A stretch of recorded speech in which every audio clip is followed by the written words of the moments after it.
toujours. Ça, c'est pas mal plus encourageant que ce qu'on entend aux nouvelles. Alors, je vous encourage, frères et sœurs, à garder vos yeux fixés sur Jésus et non pas simplement sur ce qu'on entend ou sur ce qu'on voit autour de nous ou la situation et tout ça. Même si vous êtes seul à la maison, rappelez-vous, vous n'êtes jamais seul. Ça, c'était mon message la semaine passée ou l'autre. Vous n'êtes jamais seul. Le Seigneur est toujours avec vous. Il vous suit partout où est-ce que vous êtes, puisqu'il habite dans votre cœur. Donc, vous n'êtes pas sans ressources. Vous n'êtes jamais totalement isolé. OK. Est-ce que vous saviez qu'en ce moment, on se tient sur un chantier de construction? En ce moment, on est à un chantier de construction et je vous demanderai de regarder autour de vous. Regardez autour de vous et tout autour de vous se trouvent des matériaux de construction. Hein, ceux sur Zoom aussi, là, regardez dans vos petits écrans, là, vous allez voir, il y a plein de matériaux de construction. Vous allez voir aussi qu'il y a des outils qui traînent un peu partout autour de vous. Pourquoi? Parce que nous sommes les matériaux de construction et le saint architecte a son plan et il est en train de construire son édifice, un temple pour le Seigneur. Et à ce stade, on ne peut pas voir encore cette super structure dans tout son ensemble. Mais croyez-moi, la construction est bel et bien entamée. Si on regarde ensemble le verset dans 1 Pierre, chapitre 2, verset 5, et ça, retenez-le, écrivez-le, parce que je pense que c'est le verset que le Seigneur m'a donné pour l'année. Et mes prochains messages, je vais bâtir là-dessus. 1 Pierre, chapitre 2, verset 5, qui dit « En venant à lui, vous aussi, vous êtes devenus des pierres vivantes. Édifiez-vous mutuellement pour former un temple spirituel.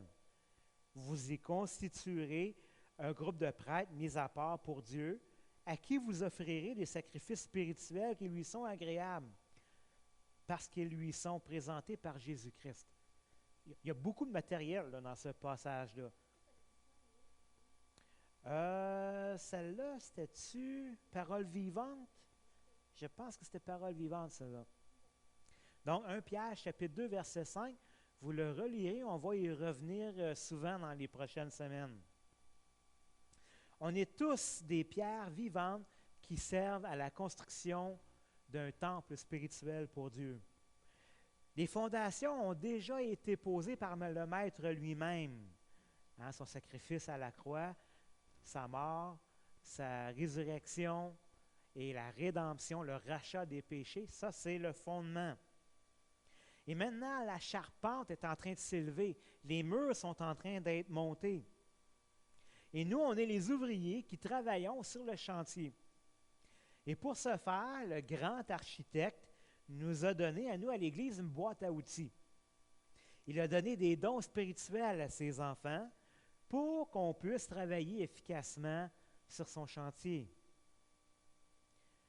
Il y a quelques semaines, notre frère Jean-Éric nous a fait un message sur le corps de Christ dans 1 Corinthiens 12.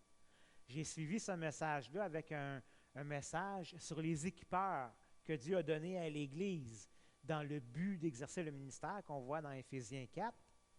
Et aujourd'hui, ça va être la suite de ces deux messages-là. Donc, je ne sais pas si vous avez remarqué, mais quand tu es en train de travailler, tu as un outil, puis tu as une vis à visser, c'est-tu pas évident d'essayer de visser une vis quand tu n'as pas de tournevis?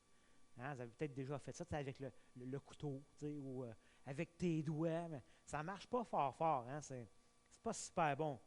Non, ça prend un tournevis pour visser une vis, tout comme il y a plein d'outils aussi qui sont utilisés sur la construction d'une maison. Donc, cette boîte à outils que Dieu nous offre est pleine d'outils qui sont tous différents. Il y en a de toutes les tailles, de toutes les formes, pour toutes sortes d'utilités, puis chaque outil est propre à sa propre fonction et doit être manipulé aussi de manière différente. Et c'est pour ça, afin d'éviter les accidents ou les dysfonctionnements ou un mauvais usage. C'est important, et là je parle aux hommes, de lire le manuel d'instruction avant l'utilisation d'un outil. Et ce matin, c'est ça qu'on va discuter ensemble, du manuel d'instruction concernant la boîte à outils que le Seigneur a donnée à son Église par le Saint-Esprit pour la construction du temple spirituel qu'on va faire pour Dieu. Alors, voici notre première instruction ensemble. Dieu est le maître absolu du chantier dans l'Église. C'est important, ça. Je ne sais pas si vous vous souvenez, mais quand on a commencé à faire les rénovations ici, là, hein, on a commencé à défaire. Ici, c'était un entrepôt. La grande salle, c'était un entrepôt. Puis, on a travaillé sur le toit aussi. En quelque part, ça prenait quelqu'un pour nous diriger. Hein, surtout qu'on n'est pas déjà des personnes de métier. On avait besoin de quelqu'un qui sait où ce qui s'en va pour nous diriger. Ici, dans 1 Corinthiens chapitre 12, au verset 4 à 6, Paul il dit, « Il y a toutes sortes de dons, mais c'est le même esprit. Il y a toutes sortes de services, mais c'est le même Seigneur.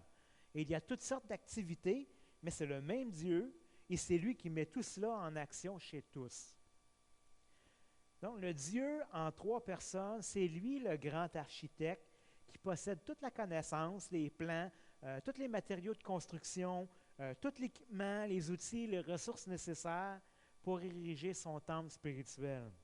Ça, c'est sa vision. Puis c'est lui qui est au contrôle de tout ce qui se passe sur tout le chantier de construction. Si donc on décortique ce passage-là, mais en allant un peu de reculons, on part du dernier verset, puis on recule vers le premier verset, on s'aperçoit tout de suite que toute activité, tout ce qui se fait dans l'Église et dans l'œuvre du Seigneur, par nous, au milieu de nous et autour de nous, provient de Dieu le Père. C'est lui qui met tout ça en œuvre. C'est son projet dans le fond, hein? C'est lui qui met tout ça en œuvre. Et nous, on est ces matériaux de construction. On est des pierres vivantes, selon 1 Pierre 2, verset 5. On est aussi ces ouvriers qui sont engagés pour travailler tout le jour dans sa vigne, comme Jésus le dit dans Matthieu 20, versets 1 à 16. Et on est aussi des serviteurs qui œuvrent dans la maison de Dieu, comme Jésus le dit dans Luc 19, versets 12 à 27. Mais c'est lui qui donne à chacun le vouloir et le faire, comme Paul le dit dans Philippiens 2, 13. Même nos initiatives pour le servir, pour servir le Seigneur, ça vient de lui. Parce que c'est lui qui les a placées, ces initiatives-là, dans notre cœur. C'est lui qui a placé des bonnes œuvres devant nous, en avance, afin que nous les pratiquions, comme on le voit dans Éphésiens 2, 10. De sorte qu'en bout de ligne, on va dire qu'on est des serviteurs inutiles parce qu'on n'a rien fait de spécial. On a tout simplement fait ce qui nous était demandé de faire, selon Luc 17, verset 10. Ensuite, dans notre passage, on voit qu'il y a toutes sortes de ministères, c'est-à-dire qu'il y a plein de services dans lesquels on peut œuvrer pour le Seigneur. Mais tous ces ministères-là, ils sont commandés, ils sont dirigés, ils sont attitrés, si je pourrais dire, ils sont sous l'autorité d'un seul Seigneur, qui est Jésus-Christ. Parce que c'est lui qui est la tête de l'Église, comme on le voit dans Colossiens 1, 18. C'est Dieu le Père qui l'a donné comme chef suprême à l'Église, comme on voit dans Éphésiens 1, verset 22. Et c'est de lui, par lui, que nous accomplissions notre service pour lui, au sein de l'Église, qui est son corps, comme Paul le dit dans Éphésiens 4, 16. Oui, je sais, ça fait bien des références bibliques, mais c'est juste pour vraiment cadrer, enraciner le message dans les Écritures. Finalement, on retrouve toutes sortes de dons dans l'Église, parmi les ouvriers du Seigneur. Et tous ces dons-là ont la même source, qui est le Saint-Esprit, l'Esprit de Dieu ou l'Esprit de Jésus. Tout ça, c'est la même personne. C'est la 3e personne de la Trinité. Et comme le mot dit, c'est des dons, c'est des cadeaux. Ils sont donnés par grâce. Ce n'est pas quelque chose qu'on a mérité de quelconque façon. C'est des dons. Et ils varient en forme, ils vont varier aussi en fonction, ils vont varier en intensité. Et ils sont spirituels, pas nécessairement à cause de la manière dont ils se manifestent, mais à cause de la source d'où ils proviennent. C'est le Saint-Esprit qui les donne. C'est pour ça qu'ils sont spirituels. Dans la langue originale, on parle de charisme. Aujourd'hui, un charisme, ça ne veut peut-être pas dire grand-chose. mais c'est un charisme qui nous a été donné, c'est un don. Et ces dons-là, cette boîte à outils qui a été donnée à l'Église par le Saint-Esprit, c'est de ça que je veux qu'on parle aujourd'hui. Je sais qu'il y en a plusieurs qui, dans leur petit groupe ou à l'Église, on a parlé aussi des dons spirituels, puis il y en a qui veulent approfondir un peu plus. Alors, c'est dans ce cadre-là qu'on parle de ça aujourd'hui, les dons spirituels, la boîte à outils. Ce qui nous amène à notre deuxième instruction de notre manuel. L'Esprit Saint distribue ses outils dans l'Église. Verset, donc 1 Corinthiens 12, on retourne là, versets 7 à 10. En chacun, l'Esprit se manifeste d'une façon particulière en vue du bien commun.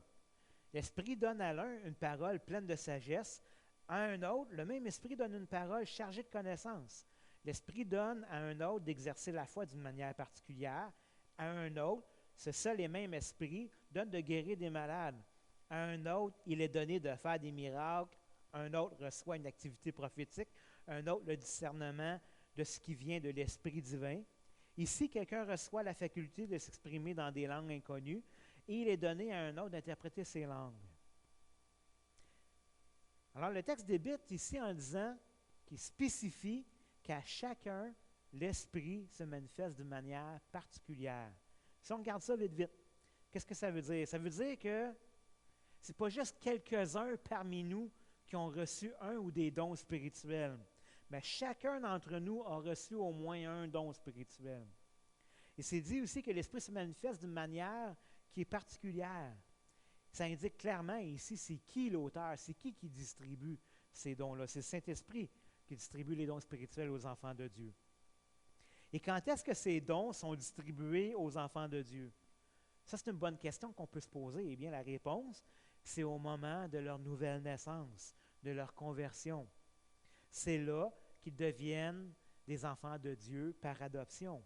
C'est à ce moment-là qu'ils ont reçu le Saint-Esprit qui vient habiter en eux et qui les scelle de sa présence, tel un gage, une garantie, comme de quoi qu'on est réservé pour la vie éternelle. C'est ce qu'on hérite. On est des héritiers de la vie éternelle. Et tout ça a été promis par Jésus lui-même. Et en venant habiter en nous, il va nous donner un ou plusieurs dons. C'est un petit peu pareil comme un cadeau de bienvenue dans la famille de Dieu. Pourquoi? Parce qu'on a été adoptés comme ses enfants légitimes. Et chacun reçoit un cadeau qui lui est propre et qui est spécifique à lui-même, selon le bon vouloir du Saint-Esprit, parce que c'est lui qui connaît l'appel et le rôle que chacun va jouer au sein du corps de Christ. Et celui qui n'a pas l'esprit d'adoption n'appartient pas à Christ, selon Romains 8, 9. Mais celui qui a l'esprit d'adoption a reçu aussi au moins un don spirituel, comme on voit dans 1 Pierre 4, 10. Et pourquoi? Parce que les dons spirituels sont un signe d'inclusion dans la famille de Dieu. Et pourquoi je dis ça? Parce qu'ils ont été donnés pour l'usage, pas personnel de chacun, mais ils ont été donnés pour le bien commun de l'Église. Si tu penses que tu as reçu un don pour ta propre petite personne, tu es vraiment à côté de la traque. Parce que ce n'est pas ça que les Écritures ils disent. Le don que tu as reçu, que le Saint-Esprit t'a donné, il ne te l'a pas donné pour toi, mais il te l'a donné pour le reste de la famille de Dieu, afin que nous soyons interdépendants les uns les autres. Tu les as reçus pour l'utilité de l'Église. Et maintenant, pour construire une maison, il faut plusieurs outils afin de pouvoir accomplir plusieurs tâches différentes dans cette construction-là. Et même les outils qui ont la même nature peuvent varier en grosseur et en utilité. Je reprends encore l'exemple du tournevis. Il existe plusieurs sortes de tournevis qui vont visser différentes sortes de vis. Puis ils viennent aussi même dans différentes grosseurs, selon ce que j'ai besoin de visser, puis l'espace que j'ai aussi pour visser. Et même dans leur capacité, ils vont être différents. Si je compare un tournevis avec une drille, c'est sûr que la drille va plus vite que le tournevis, mais peut-être que le tournevis est capable de se faufiler à des endroits que la drille n'est pas capable. Alors, voyez-vous que c'est inutile de comparer les outils du Seigneur entre eux, parce qu'ils ont tous leur fonction qui leur est propre à eux-mêmes et aux circonstances dans lesquelles ils sont appelés à œuvrer. Dans la suite du texte, Paul mentionne aussi une liste de dons spirituels qui ont été attribués à l'Église à des personnes différentes selon la volonté du Saint-Esprit. Ces dons-là sont différents, puis Paul n'attribue pas une priorité à l'un plus qu'à un autre, puis il ne dit pas non plus que ça en prend un plus qu'un autre comme étant un prérequis ou une marque comme de quoi tu étais baptisé du Saint-Esprit. Si tu appartiens à Jésus-Christ, tu as été immergé, c'est-à-dire baptisé dans l'Esprit, dans le Saint-Esprit, et tu as reçu un ou plusieurs dons spirituels à ta nouvelle naissance. D'ailleurs, j'aimerais faire une note ici, quelque chose que j'aimerais vous faire remarquer. Dans ce texte-là, la liste des dons spirituels que Paul mentionne, ce n'est pas exhaustif, ce n'est pas complet. Parce qu'il y a d'autres passages, il y a d'autres textes dans le Nouveau Testament qui comportent d'autres listes de dons spirituels, comme dans 1 Corinthiens 12, versets 28 à 30, dans Romains 12, versets 6 à 8, ou dans 1 Pierre 4, versets 10 et 11. Et si on les compare ensemble, si on les lit puis on les met un à côté de l'autre, on va remarquer qu'ils ne sont pas pareils. Tu as certains dons qui vont se retrouver dans 2 ou dans 3 de ces listes-là. Il y en a qui vont se retrouver dans les 4, puis il y en a qui vont se retrouver juste dans une de ces 4 listes-là. Pourquoi? Bonne question. Content que tu l'aies demandé. Bien, premièrement, parce que Dieu est infiniment grand et que son esprit aussi est grand et infiniment varié et que ses dons sont aussi variés que lui. Tenter d'identifier tous les dons spirituels et les mettre tous dans une seule liste, ce serait de limiter Dieu dans sa puissance, dans son ingénuité et dans son activité. Deuxièmement, dans chacune de ces listes-là, Paul s'adresse à des auditoires différentes. Il y a un but pourquoi il parle de tel et tel et tel don dans chacune des listes. Comme à Corinthe, par exemple, il y avait un déséquilibre dans la compréhension puis des abus dans l'utilisation des dons spirituels. Et avec certains dons, principalement. Et ces chrétiens croyaient à tort que certains dons étaient plus importants que d'autres, puis qu'il fallait posséder un don spécifique pour être baptisé du Saint-Esprit. Certains croyaient être des super spirituels parce qu'ils possédaient tel et tel don, puis ils regardaient les autres avec leur orgueil comme des sous-chrétiens. C'est des chrétiens de deuxième classe parce qu'ils n'avaient pas les mêmes dons qu'eux. Et c'est pour ça que Paul, dans les chapitres 12 à 14 d'un 1 Corinthiens, il met l'accent principalement sur ces dons-là, sur lesquels les Corinthiens se glorifiaient bien charnellement. Alors, il écrivait à cette Église sur le sujet des dons spirituels dans le but de redresser qu'est-ce qu'eux avaient tordu. Dans les dons que Paul mentionne aux Corinthiens, dans cette première liste-là, on retrouve la parole de sagesse, parole de connaissance. Une fois particulière, on retrouve le don de guérison, le faire des miracles, la prophétie, le discernement de ce qui vient de l'Esprit de Dieu. On retrouve aussi le parler dans une ou des langues qu'ils ne connaissent pas et aussi interpréter une ou des langues qu'ils ne connaissent pas. Et généralement, ce deuxième-là vient en combo avec le premier.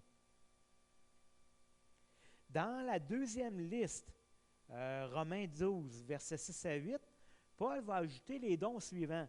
Le don de service, le don d'enseignement, d'encouragement, le don de libéralité, le don de diriger et la compassion. Et dans 1 Pierre 4, versets 10 à 11, on retrouve le don de parole. Et ici, ce n'est pas spécifié exactement qu'est-ce que Paul veut dire. Ça peut être le don d'enseigner la parole, ça peut être un don de prophétie, ça peut être une parole de sagesse. On ne le sait pas exactement. Et on retrouve aussi le don de service. Fait, voyez-vous, c'est assez difficile de dresser une liste qui est précise et complète des dons spirituels.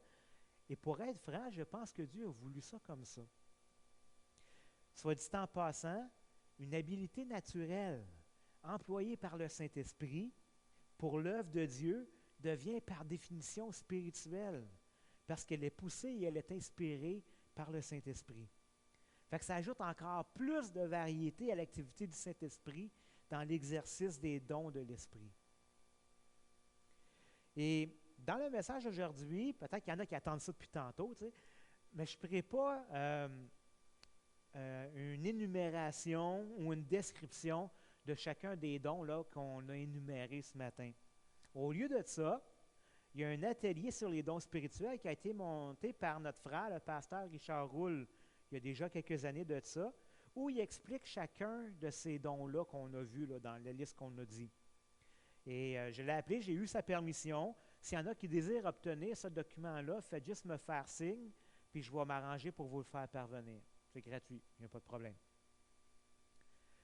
On arrive maintenant à notre troisième instruction. Chaque chrétien reçoit un ensemble d'outils uniques à lui seul. Et ça, c'est un point vraiment intéressant. Regardez maintenant dans 1 Corinthiens 12, verset 11, et après ça au verset 8 à 30. Verset 28 à 30, excusez. Verset 11. Mais tout cela est l'œuvre d'un seul et même esprit qui distribue son activité à chacun de manière particulière comme il veut. Et verset 28 à 30. C'est ainsi que Dieu a établi dans l'Église, premièrement, des apôtres, deuxièmement, des prophètes, troisièmement, des enseignants. Puis viennent les dons suivants qu'il a fait à l'Église.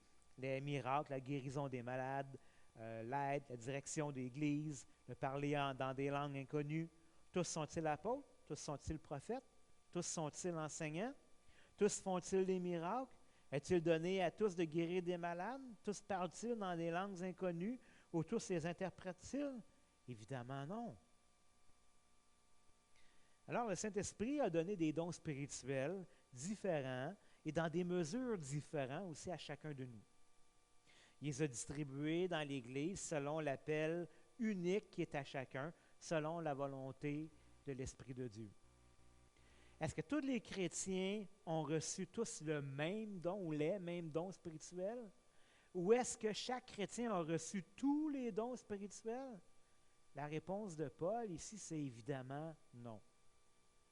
Ça n'empêche pas, par contre, que le Saint-Esprit peut se manifester d'une manière soudaine, spontanée pour une situation particulière. Mais ça, on n'appelle pas ça un don spirituel.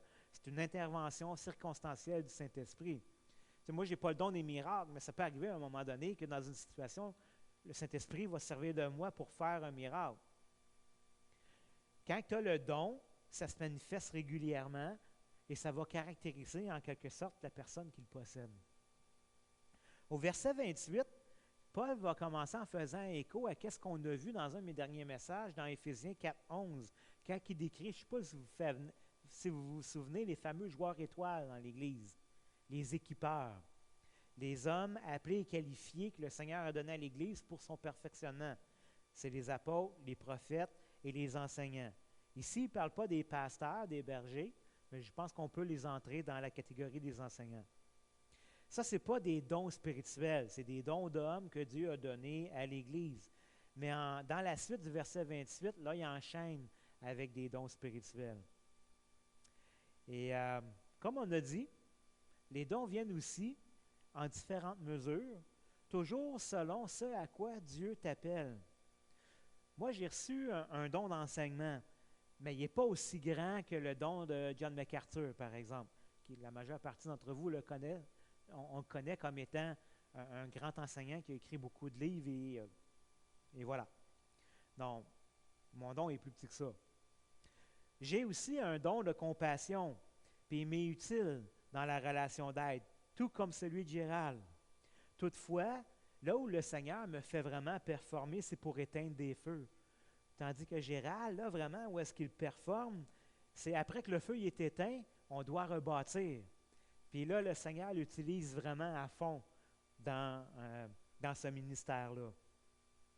Donc, vous voyez, on a le même don, mais il est utilisé de manière différente, mais toutes les deux, dans le sein de l'Église locale, ils sont complémentaires. Ils se complètent l'un et l'autre. Fait qu'il n'y a pas de comparaison à faire. Alors, si je conclus, et ça, c'est probablement la question que plusieurs s'est demandé, même avant que je commence le message. Oui, mais comment est-ce que je peux faire pour savoir c'est quoi, moi, les dons spirituels que j'ai? C'est quoi que le Saint-Esprit m'a donné? Eh bien, En termes généraux, quelqu'un qui reçoit un pinceau puis de la peinture, on va dire que c'est un peintre. Quelqu'un qui reçoit une guitare avec des partitions de musique, on va dire que c'est un musicien. Ou quelqu'un qui reçoit un marteau puis des clous, on va dire que c'est un charpentier. Dieu donne à chacun les outils qu'il a besoin pour ce à quoi le Seigneur l'appelle à servir pour son royaume, que ce soit dans l'Église ou à l'extérieur de l'Église. Donc, de manière générale, ce que je peux te dire, c'est que ce n'est pas nécessairement à toi à découvrir quels sont tes dons, mais c'est plutôt au corps de Christ. C'est à l'Église de reconnaître quels sont les dons spirituels qui sont en toi. Parce que tes dons spirituels ne peuvent pas rester cachés. Tu les as reçus et sans même t'en rendre compte, tu es déjà probablement en train de les exercer sans le savoir. C'est aux autres à te dire ce qu'ils remarquent en toi. Donc, ce n'est pas moi qui, un jour, j'ai dit « Ah, moi, j'ai le don d'enseigner, puis je veux enseigner dans l'Église. » Non, c'est les autres autour de moi qui ont remarqué que j'avais cette facilité-là, puis qui me l'ont dit. Après que ça a été identifié, là, je l'ai exploré, puis je l'ai développé. Mais ce n'est pas moi qui ai dit à un moment donné, « Hey, c'est moi, j'ai ça. » Même affaire pour mes autres dons.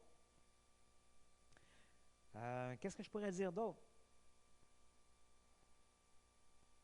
Donc, si tu veux connaître tes dons spirituels, premièrement, renseigne-toi sur la description de chaque don.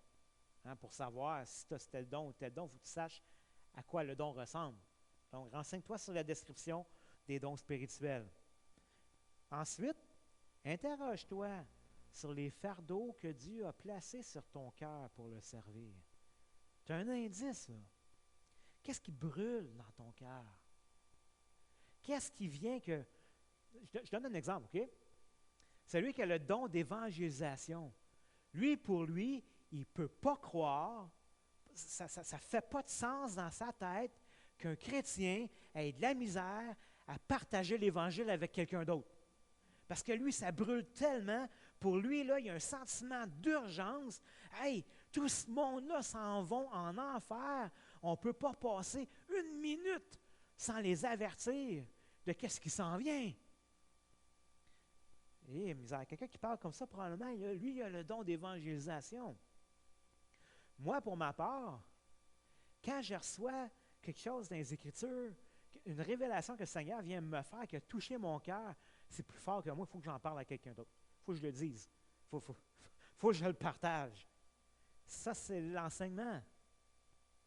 Quelqu'un qui a le don de compassion, quand il va voir quelqu'un qui est dans la tristesse, écoute, les émotions montent, ça ne veut pas dire nécessairement qu'il va se mettre dans sa peau puis pleurer puis tout ça, mais il va dire, je peux juste pas le laisser de même, là. Il faut faire de quoi?